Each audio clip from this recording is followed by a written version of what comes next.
Well, in the interest of time and not dragging Zoom calls on longer than we need to, we are going to get going then. I am Abby Garrison. I am with Venture Forward and United Way here in Chattanooga, and I'm just really excited to have our guests here today, as well as all of y'all joining us.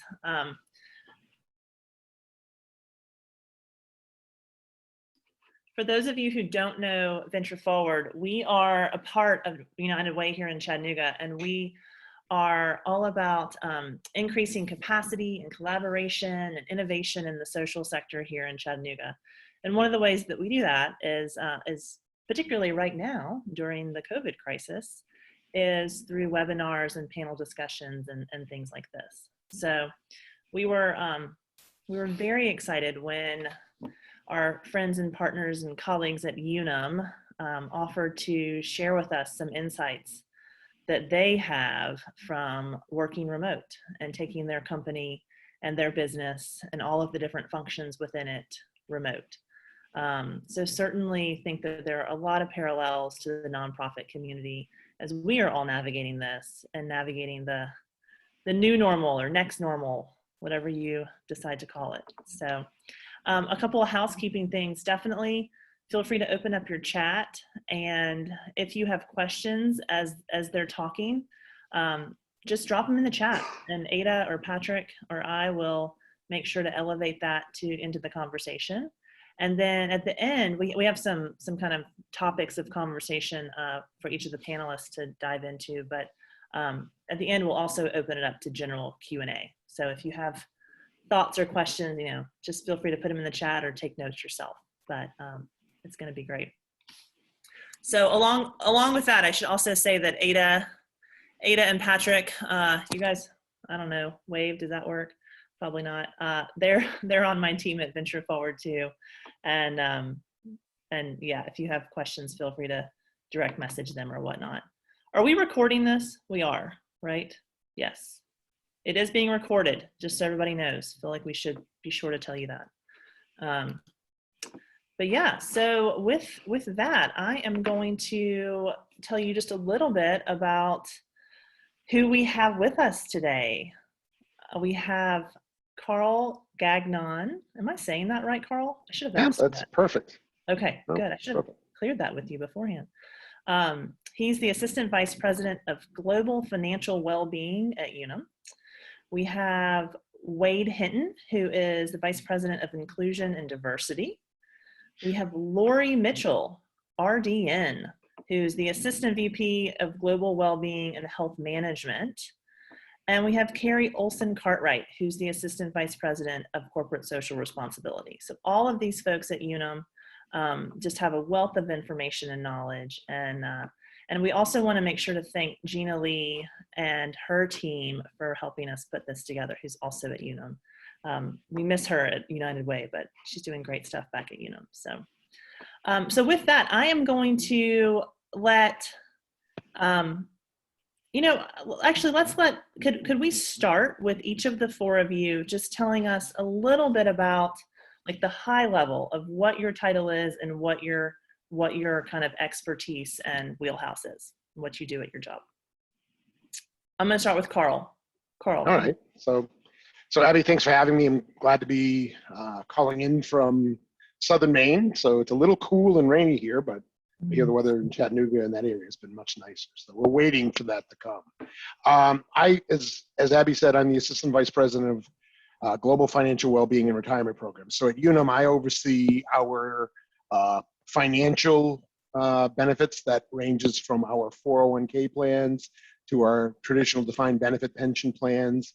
That includes education tools and resources along those lines. So it's student loan debt, it's savings. We're looking at new things for emergency savings, but it's also not just the US. I have responsibility for our flex benefit programs and our DC programs in the UK, as well as our DC plans with our Ireland locations. And I've been with Unum for just about 16 years. Wonderful. Carrie, would you like to go next? Sure. Thank you for having us. And Chris Winston and our team just did a fabulous job, and some of our other CSR team members. And I just want to say I am sorry that I took Gina from United Way, but I am thrilled to death to have her back because you took her first. So team. So I am just so glad to have her back, and it's a great partnership that we have, and continue to do these type of good things. So Abby, thank you so much for all of this. In our role, and Gina is certainly integral to that, we handle all of our charitable giving and our employee engagement, the volunteer activities and things like that, and our matching gifts program. So the external face of Unum, if you will, a lot of those community partnerships are started and fostered within our area. So really looking forward to the discussion today, and thank you to our partners who have joined this call. You're right, Carrie. I definitely should have thanked Chris and Leah as well. It's been a team effort prepping for this. So Wade, would you like to tell us a little bit about what you do and your background? Sure. Thanks, Abby, and welcome everybody. And thanks again for putting this together. Really important to have these kinds of conversations and this engagement. So, you know, I work on a team that helps Unum, and we talk about this a lot, be the most inclusive, diverse, and welcoming company in our industry and beyond. And that inclusive environment that we're trying to create is really making sure our employees and customers have a sense of belonging in everything we do. More than that, we try to make sure that the practices that we implement and the way we operate are completely inclusive as well. So operationalizing that is a key factor, but that beyond part of it is, you know, doing things like working with Carrie's team, but creating partnerships with organizations we think can also drive inclusion in a real way in our community. So we worked not only in the US, but obviously partnering with our colleagues in the UK and going forward with Poland. Great, thank you. And last but not least, Laurie. Hi, I'm Laurie Mitchell, and I oversee well-being and health management for Unum employees, our nearly 10,000 employees, mostly in the US, but we do have, as Carl mentioned, employees in the UK and Ireland. And it really spans the scope of well-being, everything from prevention to chronic disease management, risk reduction, and it includes programmatic offerings that may be digital, maybe in person, or used to be in person. And it also includes our physical environment at our main campuses. So in Portland, Worcester, Massachusetts, Columbia, South Carolina, and Chattanooga, we have on-site fitness facilities, we have on-site clinics, we have cafeterias, and the whole built environment was really designed to make the healthiest choice the easiest, most obvious, and most affordable choice for our employees. So I actually miss that physical workspace, now being 7 weeks at home in Portland, Maine, and in Maine along with Carl and Carrie. So I'm very happy to be here and share what we've learned and what we are continuing to learn around well-being. Laurie, that's a great kind of segue into an opening kind of question and conversation. What are you guys doing at Unum to translate some of those programs, those well-being programs that you've had in place to a remote workforce now? What are some of the tools and methods that you guys are using? Well, we did have and do have a couple of digital tools that employees were using prior to everyone moving to home and having to figure out how to stay healthy remotely. However, we've looked to some different tools and a lot to support emotional well-being as well as physical well-being. There's believe it or not, a wealth of free stuff out there. And one of my favorite, some of you're probably familiar with some of the emotional well-being tools that are out there like Headspace or Happify. One that I really like, and the reason I like it is because they're offering premium access for free right now, is an app called Sanvello. And I find that even for myself, and I consider myself to be pretty resilient, I find that these apps are really helpful at different points in time for different reasons, whether it's trying to fall asleep or just trying to be mindful and be focused, that they really all have something to offer. So these are apps that we've been promoting to our employees. And then on the physical well-being side, there are some other apps out there too that are also free. The 7-minute workout is a really good one. It is 7 minutes. You can do it 3 times and make it 21 minutes if you need a more intense workout. And then there's some good videos on YouTube too. There's 5 Parks has a nice yoga series, and everything from a 10-minute session to an hour-long session. So those are some of the tools that we've been promoting to our workforce, but they're out there for everybody. Yeah, no, those are great. We're gonna try to collect some of those links. Yeah, James just asked. And share with those in the chat. So Ada and Patrick will be, or any of y'all who are speaking when you're not speaking. If you want to just dump a link in, feel free. But otherwise, we'll try to track those down for you guys and put them in the chat. Because that was right there. I was like taking notes. Lots of good ideas. Also, how are you guys really working to, just kind of create that culture of encouragement and positivity and keeping people's outlook bright and head above water now that we're all at home all the time? Wade or Laurie or anybody want to jump in? Yeah, so I'll take that one, Abby and Laurie, if you want to chime in, that'd be great too.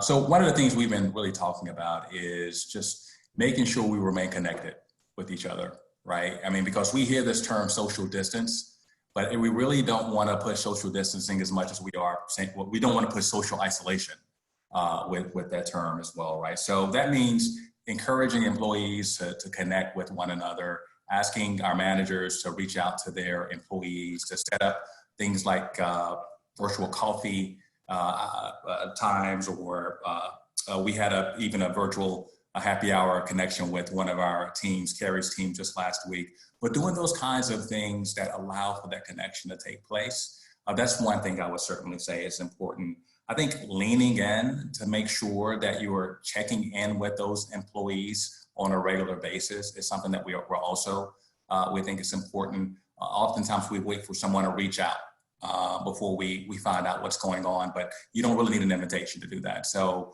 making sure our managers are reaching out and checking in on these employees. And I think also making sure we're inviting employees and families, right, to the camera. I think right before this, we had a chance to meet Patrick's daughter, right? And so we have family members, we have pets, we have all kinds of things on, right?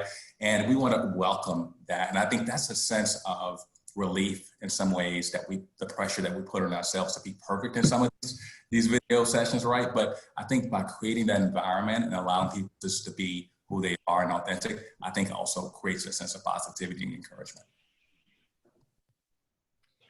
I would also add just one thing that I think what's been important for us as well is that our CEO, Rick McKenney, has been visible. So there's these 15-minute live connects that Rick and then Mike Simons, our Chief Operating Officer, and then Liz Ahmed, that they're visible to us. So our corporate communications team has been phenomenal through this. And so there's messages that are shared often, and they're through, we get emails and different things like that. But actually seeing Rick, hearing Rick, seeing him in his house, and you see the genuine concern. There's one thing to write it on paper about how much he cares about us and the safety of the employees. But when you can hear his voice saying that, I think it really goes that extra step, and it makes it feel like it's okay, and that we are really in this all together. We're working hard. We know we don't have everything figured out, but we as a team are moving forward. So that I would just advise that if you have those opportunities and have the leaders, being able to really do a quick video message, that's really key.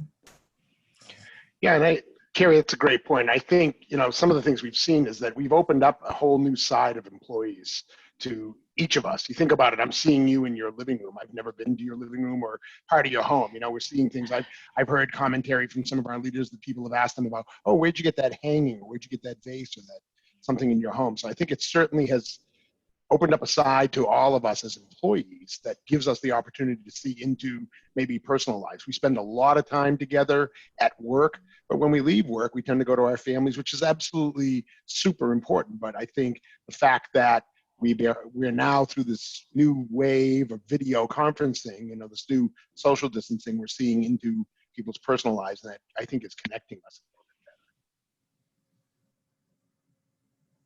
Carl, are there any specific tools that or any of you guys, but that you're using to manage your team? I know we talked about videos from leaders and whatnot, but like tactically, how are you engaging your team and keeping them motivated and on task? From my end, it's really trying to create a feeling of encouragement. I'm a pretty boisterous vocal guy. People who work with me know that. So I have enough energy for the whole room. So I try to make sure that I kind of monitor that and try to keep that in tow, but also just making sure that I get to talk to my direct report. So we spend a good hour every week doing that. We have team meetings. I know Wade mentioned earlier a virtual happy hour, and we do that every Friday afternoon at 3:30. And there's basically a few rules that we follow. Number one, everyone's on video. So it's not like you can just hide behind a blank screen. So we're on video. Number two, you've got to have a drink in hand. And I'm not talking about coffee or water. It's got to be a drink. And number three, we don't talk anything about work. We talk about our personal lives, what we're doing. It's kind of hard to say, well, what are you doing this weekend? Because we're all kind of at home, but it's really just a way to break that ice and just be able to share some time with each other. And then we follow some of the things that have been built within our organization. Like we have, performance expectations, what we call PX. And I know Karen Bradbury, one of our team members who's into the talent management end of our work and people development, we're utilizing that, I think, very strongly to keep in touch with our employees. So, what are you working on now? What's going right? What's not going right? What can you do about that? And then what's next on your schedule? So just keeping our plans and our momentum going, even though we're virtual workers at this point. Do you guys do that on a weekly basis? The happy hour for sure, yeah. No, the meeting, yes. Weekly, I do weekly calls with my employees, and obviously we're a team, so we're talking to each other virtually all the time, but just one-on-ones weekly. The PX, or the performance expectations, kind of once a month, type thing, but just kind of making sure that we're on track, what we're working on, trying to set some expectations that are reasonable, but just because we're working at home, I think it gives us the ability to see into each other's lives and work, but also to make sure that we're managing and setting expectations correctly. And encouraging them to speak out and say, hey, this is a problem for me, this is not a problem for me. Just being open in communications is really important. I think the other part is being flexible, right? So that I have two of our teammates that have kids in diapers. And if we're having a team meeting and there needs to be a diaper change, then we need to put it on pause and go deal with that and come back. And right. I know not every single area can do that. We have the flexibility in our CSR world to be able to do that. But I know that if and I'll use Gina because I'm looking at her on the screen, but if I get 5 hours of her for one day, I'm going to get another 12 or more, later on, and she'll make that up. And so we're not clock watchers as far as the 40 hours type of thing. It really is, it's production based and it's work based that we have to get done and project based. And I trust the team to do that. And we meet on a regular basis. I'm accessible to them, they're accessible to me, and we make it work. If we have to have meetings around a kiddo's nap time, that's when we'll schedule them. And I'm fortunate because we don't have everybody like that on our team. There's some of us, like my kids are grown. I've got a 34 and a 31-year-old. So I can be very flexible, and as can a couple other people on our team. And then there's some that don't have that flexibility. So my biggest challenge is making sure that Gina's is taking the time and letting her husband, who's a police officer, sleep when he has his time so that he can be an effective Chattanooga police officer. So that's the balance that we're doing. And Carl, I'm waiting for my invitation. Well, I send Ooh. those out. It's kind of funny because I know Laurie is invited I got to one. next week. Well, I so we'll have invited to do that. myself. Yes. But the interesting thing is the reason we do them at 3:30 is that I have a team member who's in the UK. So that's 8:30 UK time. So he's told me two things. That number one, he will definitely be casual at 8:30 UK time. And number two, he may have one or two more drinks in him by the time we speak at 3:30 US time. So if I did it at 5, it'd be 10 o'clock, which is unreasonable. Well, So being well, flexible in schedules. Well, Carl was going to say something about the 3:30 time frame, but we can. Yeah, that's why the UK. That's all good, all good. Hey, but Abby, I think ultimately what it boils down to is, I mean, we use the Teams kind of, that's our platform for connecting, right, internally. We use Yammer as our internal social media kind of platform of posting things. I think ultimately you got to figure out what works best for you and your team. I mean, it could be just a group text. It could be is something that you could use to connect with one another. Zoom obviously has been a great tool for people to connect, but whatever that is, I think finding that technology and sticking to it so people can look to that to find that connection moving forward. Yeah. I'll throw a tool out there that we use, 155.com. It's a platform that I just absolutely love. And it's a way for us to check in on our team on a weekly basis. And it kind of your weekly actions filter up to your big picture goals and OKR type of stuff. It's really good. You all should check, and it's free right now. I should be getting royalties. Okay, all right. But for smaller organizations, I'm sure Unum has its own internal version. But for smaller nonprofits, it's a great tool. Yeah, well, so I not to totally shift gears a little bit, but Carrie, since we have so many nonprofits on this call, I think that one thing that we were hoping that you might give us a little bit of insight into is how can nonprofits best engage their corporate donors and sponsors right now? Like what ought they be doing? What ought they not be doing right now? What's changed? Yeah, and I think I would almost put that back on my corporate funder friends to say, what can we be doing to support the nonprofits, right? The last thing that we want to do is add a burden to our nonprofit partners. So I know in our case, we've reached out to some of our key partners and just to say hi, and it could be a simple email, it could be a simple phone call, but what can we do to help support you? And you heard the good work that Carl, Wade, and Laurie are doing, and oftentimes, even in our quote unquote normal times before all this happened, I'm always listening and learning from what they're doing so that I can take what they're doing for our employees and share it with our nonprofits. So those are one of the, we really, really want to be helpful and find those opportunities. I would say that for the nonprofits is to, for you to be proactive in sending out a note to say, be honest, what are your needs right now? And I had one in Maine in particular that we had made a significant gift, a capital campaign, which we don't do a lot of, but it was a significant gift. There was a $50,000 payment, and the question came to me, they weren't going to be building for 2 more years. So I was thinking, gosh, if I don't have to pay that money right now, I can use that for some immediate response.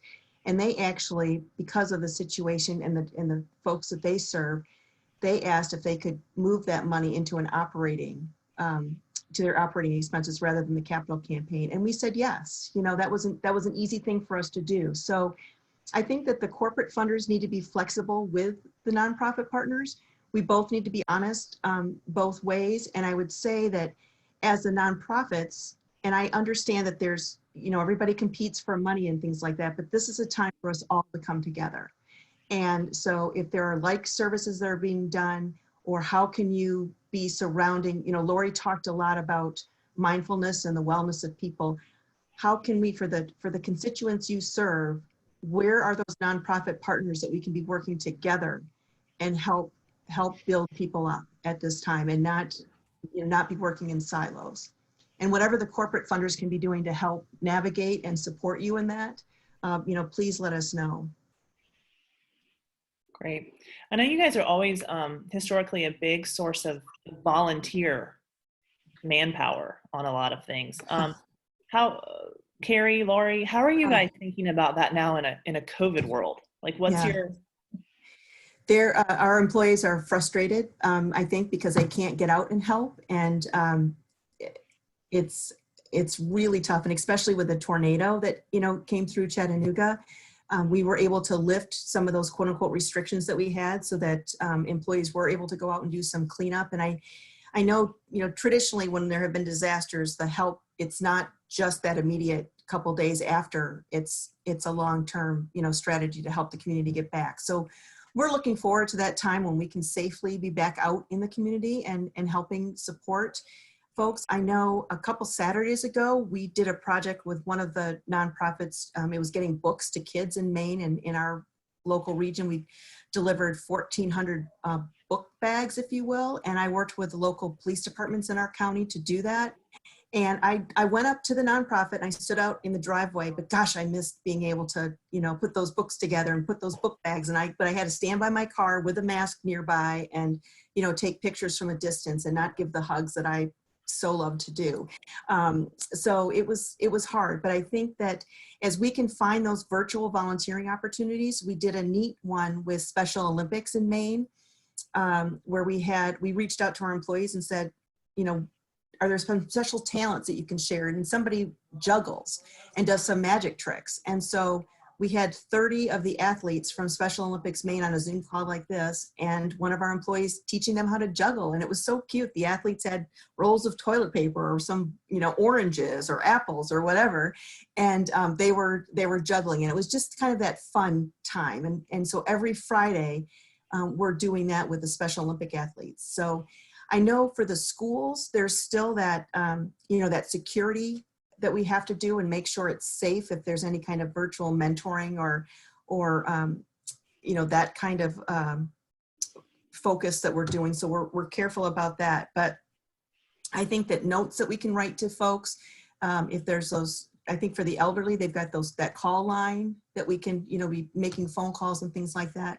So if there's any ideas that you have, please share those with us, because I know our employees are looking to give back. We have one more last thing, and then I promise I'll be quiet. But the thought leadership, and I think some of you have seen that with Marco Ferrata, who leads an area at Unum on strategy and development. And Gina was able to reach out to him and say, look, this is a time that it's different kind of thinking that we have to do. And Marco, is just really, really smart like that. And so he was able to get his team engaged with some of the, the United Ways, and just to think through some of these things together. So any kind of thought leadership that we can provide, but certainly the hands-on work they miss and are eager to get back at it.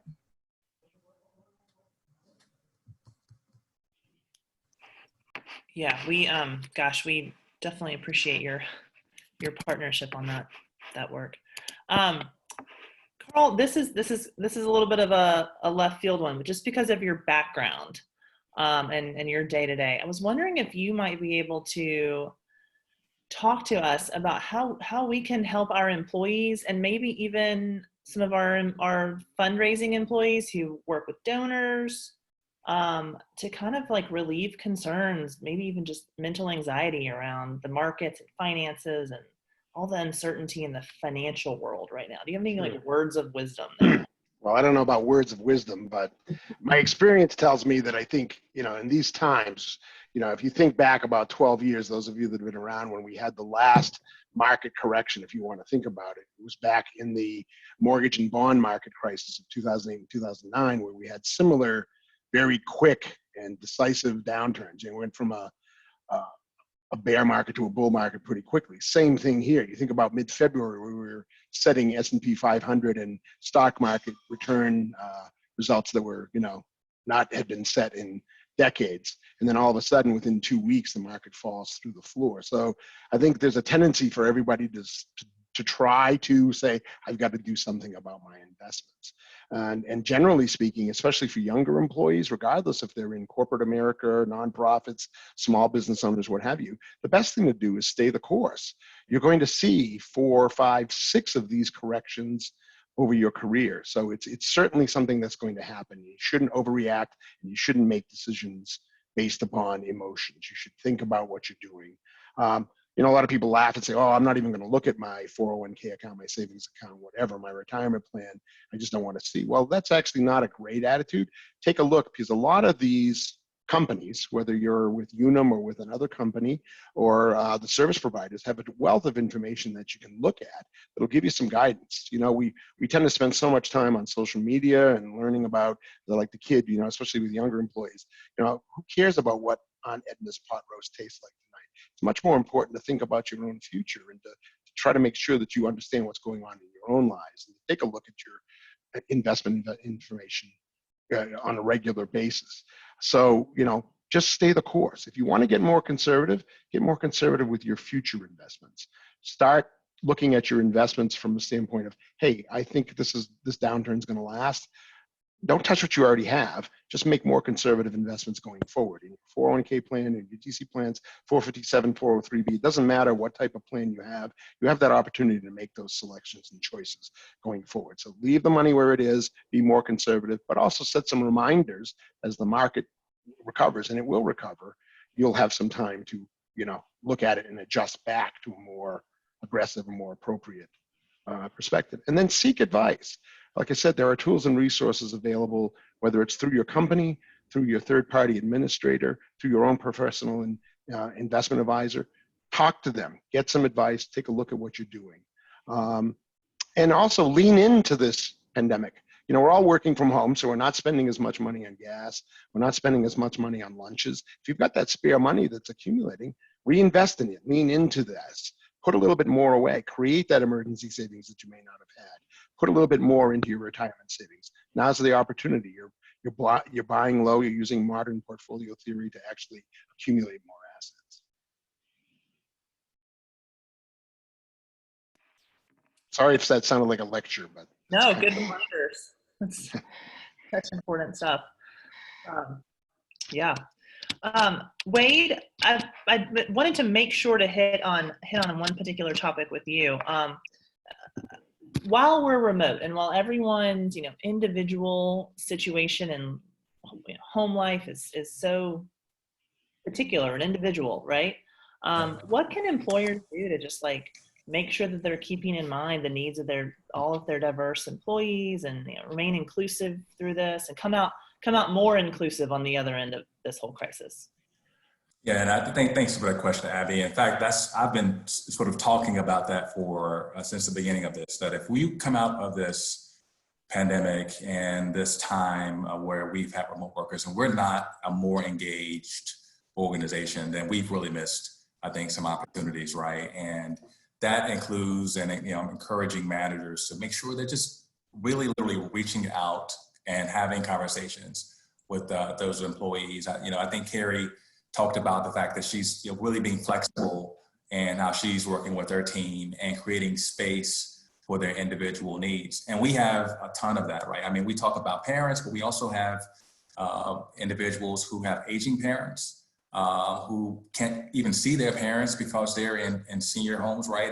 And so we have parents or employees with special needs. So it's all kinds of issues that we want to make sure we're mindful of. One, the first thing I would say is, you know, be mindful of your ability to connect and that consistency, right?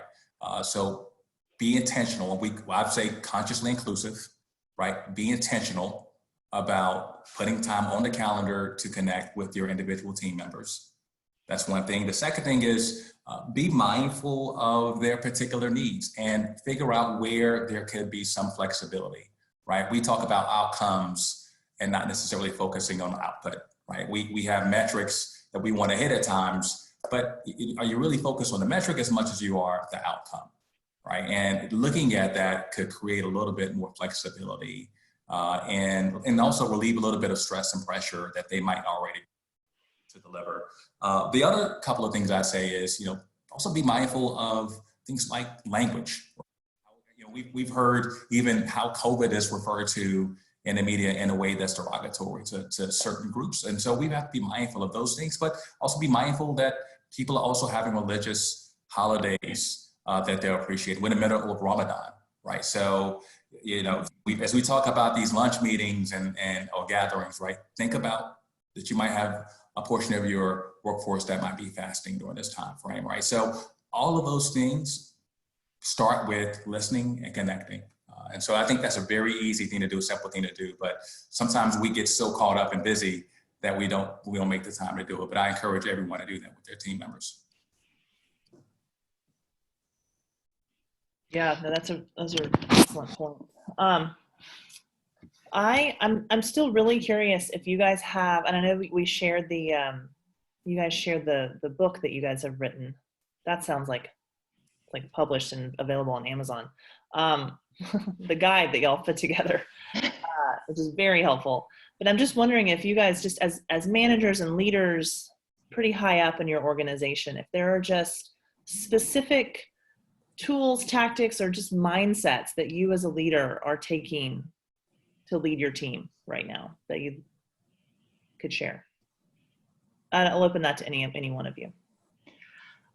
I'll chime in on that, and it kind of follows on what everyone has said already. I do think you have to be very intentional around connecting with your team. Now, I have worked at Unum for almost 5 years, and I've always had a dispersed team. So we've always used technology to connect, whether it's phone or video conferencing. We have a regular cadence of meetings that are very much, business focused. So whether it's business as usual or now pivoting to the work we need to do to address the current COVID situation. But one thing that I've been very conscientious of is making sure that we create that time, whether, we've talked about happy hours or coffee hours. So I have a standing meeting every Friday morning at 8:30, just to do what Carl's doing, connect with my team and just ask people how they are, like, how are you? And that answer can change from week to week. It can also change from day to day. And I think it's really important. This has been the biggest, I think, humanizing experience that any of us have probably ever dealt with in our personal and professional lives. And I've been so conscientious in whether it's in a meeting or in an email, an instant message is leading with, how are you? And not saying, I hope everything is well, because sometimes it isn't, but really, like, how are you? How is everything this week? How's everything today? Because the answers do change. And I've even found for myself how I would answer that question. One of the apps that I use, the Sanvello app, asks me how I am every day. And it can be everything from excellent to not so great. And it does change. But at least the app asks me. So my family doesn't always ask me how I am, but the app asks me. So I think that, that question alone, it shows a lot of empathy and compassion for what anyone might be going through at any given moment in their personal lives as well as in their professional lives. And those lines, as we all know, have gotten really blurry lately. They were blurry before. They've definitely bled into each other now. I work downstairs, I go upstairs, and I shut the door. Not everybody, a lot of us are working at our dining room tables, in our bedrooms, in the kitchen, wherever we can do this and not be interrupted. So lots of challenges that we're facing day to day, and I think we just need to be very mindful that they do change. Yeah, I'll just go next. There are two things. One is, I think we have tried to apply what I call sort of the outward mindset. This kind of inward mindset is when you have your deliverables, you have your things you have to do. You certainly have to be mindful of that, right? But this outward mindset is really looking at your customers' needs, right? And really understanding how you can serve them in a better way that addresses their concerns. And so for us as a team, that means the second thing, which is we've had to pivot to look at how we talk about diversity, right? We tend to define diversity in these traditional areas of race, gender, orientation, right? But there are so many dimensions, right? I spoke a little bit earlier about parents who are with small kids, parents of those with special needs, or those who are dealing with issues related to religion. So really being nimble enough to pivot to address those types of issues is what we've tried to do and make sure our team is mindful of. I would suspect in your space, you've had to pivot a lot too with the various nonprofits, because you might have had these deliverables that you expected to do for 2020, and all of a sudden your clients and the customers and folks you were serving now have different kinds of needs. So how do you sort of create that outward mindset and pivot to provide those particular things, right? And so that's how we've tried to do internally with our team. And so with that, now I'm the resident expert on childcare within the organization. I really am, and that's part of what you do during this time frame, right? So. Yeah, and from my end, I think it's the same thing, Wade and Laurie, what you mentioned. I think celebrating quick wins too. If it doesn't have to be something big, but letting people know you appreciate what you've done and what they're doing. If they've achieved something that maybe in the older days, if I can call it that, when we were all at the office, would be kind of not recognized, to recognize that. I know as a company, Unum has a employee recognition platform. We call it Spotlight, and I know that we're using that to even larger extent to try to congratulate people who have really risen above and beyond in terms of some of the things they've been able to achieve and some of the things they've had to do to be able to allow employees to work from home. So I think, just reinforcing that type of behavior. And I think as Laurie said, I always talk to our people, say, is there anything you need? Is there something that I could be helping you with that I'm not doing? We're not sitting across the aisle, across the desk, in the same building that we used to be, and we don't know that. So I think just making sure that you're reaching out to your employees and asking them, is there something you need? Is everything going okay? How are you doing today? I think it's all very, very helpful. I would just also add, be honest, so that, we're not always, our days change too. And Laurie, Laurie talked about that when she's checking with that app, but I think it's okay to be open in front of your team. You know what? You're struggling right now. You're having a bad day, or you maybe had a meeting that didn't go the way that you wanted. And I know that we're supposed to be quote unquote leaders for them and model the way, but I think it's also, we're human. And it's okay to every once in a while say, you know what, like, maybe you didn't react the way that you should have in a meeting because of the stress that you may be feeling for whatever. And not that excuses it, but I think that it gives them permission as well to be open with you and to really be candid in their sharing. Yeah, absolutely. So I think that then there's a question in the chat, which I think is kind of a good segue to what does reopening look like to you guys? And do you, not that we need like the nitty gritty details of Unum's corporate reopening plan, but just in general, like what do you guys think about the future of remote work and how that's going to look in a kind of post-COVID, actually I should say post-quarantine, because we're not post-COVID anywhere yet. World. Well, that's a big question and something that Unum is in the process of figuring out right now. We have gone from moving everybody home to a stabilization phase, and now we're moving into Project Reunite. And the details have not been sorted out. We have done a survey, went out to all employees to better understand their preferences around are they ready to come back to the office? And if they are, for how many days would they like to come back into the office? And then there was space for comments as well, like what was most important to them. So this is just in the process now of being looked at. There are a lot of people that want to go back into the office. We know now that people can work from home. Some people may not choose to do that for a whole host of reasons or prefer that. So we're beginning to understand that to inform how we do reopen.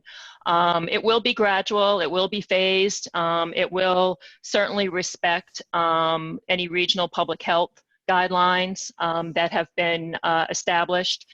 We know that they've been established for Tennessee. Maine just came out with theirs yesterday. But we are going to take it slow, and we'll learn in the process of how we do that. There will be some sort of, self-assessment, self-assessment that's out there that the CDC uses today and recommends. Anyone can go on the CDC website and do that self-assessment. So that will be part of it. We'll see about whether or not we do temperature checks or not before anyone comes into the workplace. And then there will be more space for physical distancing. So you probably know, many of you probably know that we recently modernized our facilities and they're all open now, and most people sit fairly close together. There's going to be more space between where people sit, and we may only return 50% of our workforce into our home office locations. And so we'll see. We're still figuring it out, but certainly we know that we have a much greater capacity to work remotely than we probably ever understood. That sounds like where we are. It's been amazing to see people stretch and figure out new muscles. It's like I had no idea all these things that we could accomplish from our basement. Yeah, our capacity to adapt it can be very impressive. You think you can't do things, but when you're forced into it, you learn new ways of work, new ways of doing almost everything. Absolutely.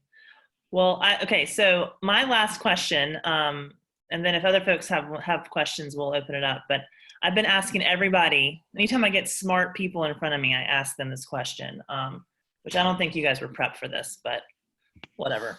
I am just curious and this can be work related, this can just be like big picture, but if you kind of put on your foresight hat, what do you anticipate the next normal is going to be? Like, give us a couple of highlights for what you're planning for next, personally, professionally. Just what's next? What's our next normal, in your opinion? Couple of highlights or things that you're thinking about or worried about. I don't know. Well, from my view, I think there's going to be less face-to-face conference room use. I think that's part of it. I mean, I know that's very granular in its approach. I think a lot of us will be doing this, even if we're at work, we'll be doing more, technology-based meetings and conversations versus meeting in rooms or meeting in cafeterias or general common areas. So I think part of it is that. I think what Laurie said earlier about, working in phases, there may be more people, working in not necessarily shifts, but different times of the day, different days of the week. I think all of us, in Maine, we were used to, generally working from home. If you had a personal commitment that you had to take care of at home, or a snow day or something of that nature, like we like to call it in Maine. But, otherwise, I was one of the people that always went to work, always went in the office. I think that's going to change. There's going to be days where you're going to naturally schedule yourself from home, and there are going to be days where you're going to work from the office, depending on what your schedule brings, what the commitment is, and what you have on your schedule. So I would agree with what Carl said. My hope is that we don't lose the kindness that's come from this. Yeah. We've had disasters and we've had things and over the years, right? In my lifetime, there's been several, and you see the kindness that comes, but it's episodic. And I hope that this is not an episodic time of kindness. I really hope that that we pay attention to whatever message is being given to us, and how we can truly keep this kindness and empathy and working together in that spirit of togetherness as we move forward. So I'm going to really try to do that. I know, I don't know many of my neighbors that have moved in. It's just you're never home, and they've got some little kids, and mine, as I was telling you earlier, are older. So I don't really have a ton of interaction except for a walk around the block to say hello. But now all of a sudden, I watched the mom do yoga with her 4-year-old on the deck the other day. And so maybe I'll go in my backyard and do it with them. And I think there's just opportunities to keep this kindness going. And it may be a little Pollyannish, but I just hope that this is not an episode again, and that it sticks around. For me, I would say what I hope emerges is that we're able to, and this word has come up a couple of times, is able to be more flexible and incorporate that into our day-to-day. And I think something that has to come along with that is trust, and trust that your teams and that your people and your work group and your colleagues are contributing and doing their very best. And I think that that's foundational, I think, to achieving great outcomes is trusting your people. But you know, giving them the flexibility to do their work and to live their lives. And so I guess that's my hope of what sticks around this when we get to the other side of it. Yeah, Abby, I don't really have, much to add. I think all three, what Carrie, Carl, and Laurie have said, I would agree with all of those comments. I'd say we should just make sure we continue to operate the way we're doing it. The lessons learned, right? I mean, this what I mentioned earlier, this ability to connect and engage our employees, to be human, as Carrie mentioned, and be vulnerable in front of her team, creating that psychological safety for them to feel comfortable talking about their kids and bringing their kids into the pictures, or just, you know, being vulnerable, period, right? I think we want to make sure that continues. I hope that continues. I hope that not only for Unum, I'm hoping that that happens with other organizations that are going through this right now. I think if we are able to do that, you know, a lot of the work that we've been doing, even in the community around inclusion and diversity, I think that can sort of help us leap forward in a way that is a true catalyst. So that's really what I'm hopeful of, that, you know, things won't be the same. That will also make sure that we're, you know, the many apps that Laurie mentioned earlier, that we're mindful, right, when we have anxiety and things of that nature, that continues on as well, because that's self-care, that's self-compassion, that's something that needs to continue on.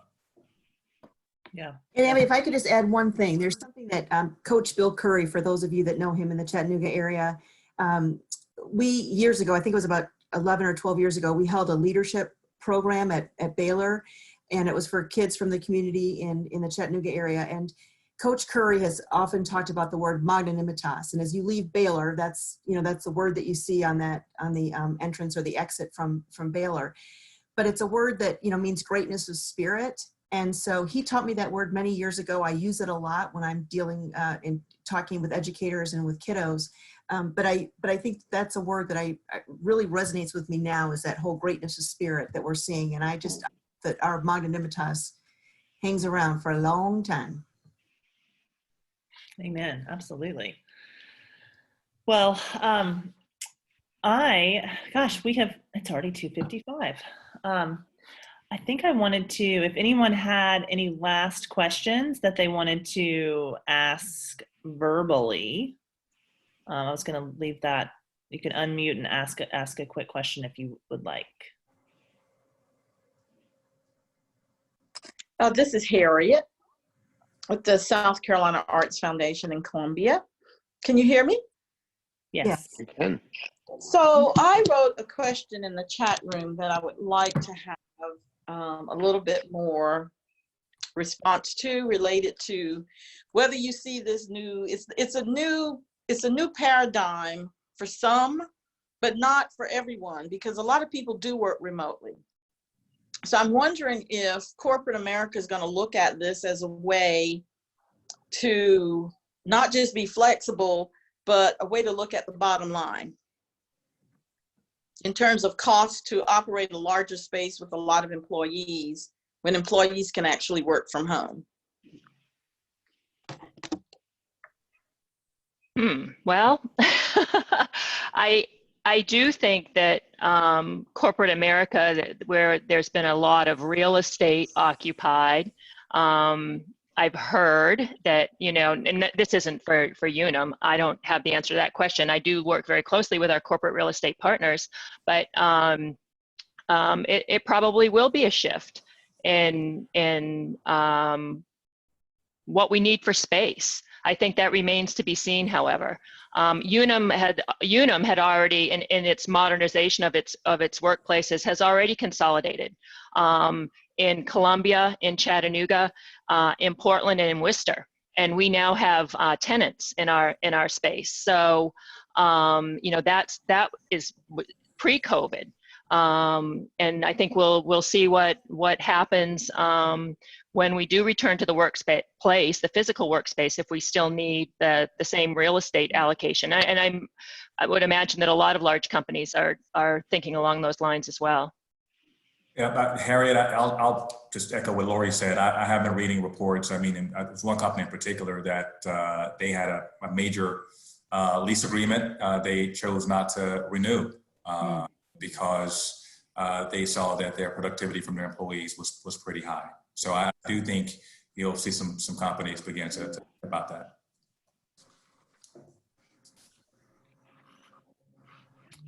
Any other last questions while we have these folks?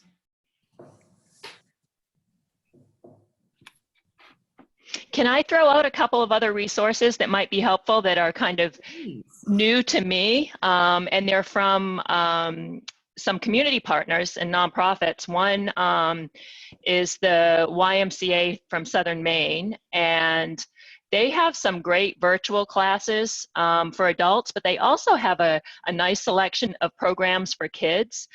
People reading story, and it's out on YouTube. It's called Kids Corner. And people are reading stories to kids or doing some little exercise classes. So I thought that was kind of cute. And another great resource is, and they do have regional chapters, is NAMI, the National Alliance on Mental Illness. Really have some unbelievable regional resources here in Maine and Tennessee and South Carolina. You know, where Unum has a significant number of employees, and they have Facebook pages. So there's lots of good content there as well. So I just wanted to throw those two out there that I hadn't mentioned earlier that might be helpful. Great, yeah, thank you.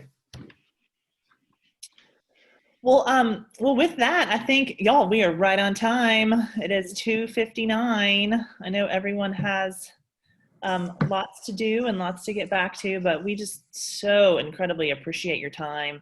The four of y'all have been such a wealth of inspiration and knowledge. So thank you for sharing with us and with everyone on this call. We so appreciate it. Well, thanks Thank you so everybody. much, Abby. Yeah. Thank you, Abby. And I want to say thank you to everyone who are you're on the front line. So thank you for all the work you're doing in these communities, in our communities right now. Really, really appreciate it. We talked a lot about what we're doing for our employees, but I'm also going to encourage each of you to do it for yourselves as well, right? Make That's sure you right. do it yourself. Yeah. Absolutely. And feel free to reach out to us directly too. Yep. So thank you. Yes. Take care of yourselves, folks. Use Thank these you. Thanks, tools. everybody. Everyone. Bye-bye. Thanks, Patrick. Bye. Thank you.